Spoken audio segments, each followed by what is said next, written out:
I was driving home from the work the other day, half zoned out, and something from this podcast it stopped me immediately. One of those moments where you turn the volume up and think, why has nobody told me this before? But it quite explains something that I've been struggling for years, even without having word for it. We are wired to believe that our emotions work in straight line. That life is an either or situation. Either you're happy or you're sad.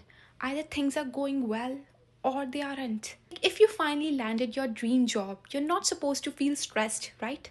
You got what you wanted. If you are in a loving relationship, you're not supposed to feel suffocated sometimes. If you just become a parent, you should feel nothing but a gratitude. Never resentment, never exhaustion, never the quiet grief of the life that you left behind. And when those wrong emotions show up anyway, we don't just feel them, we feel guilty of feeling them. We add suffering on top of suffering. But what if the problem is in the emotion itself?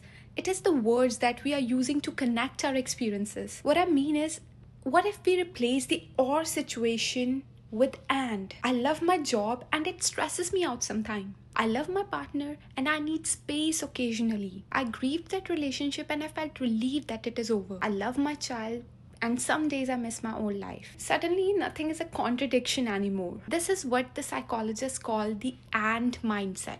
A simple acknowledgement that opposite emotions can exist at same moment in same person without cancelling each other out. It doesn't fix your problem. It doesn't make the hard feelings disappear. But it gives your emotions a room to breathe. It stops you from going to war with yourself every time you feel something that doesn't fit the narrative you're supposed to be living. And when you stop fighting yourself, life get a little lighter. So by just rephrasing our words, we can reduce our stress, that mental toll, that guilt that we are not supposed to feel the opposite emotions at the same time.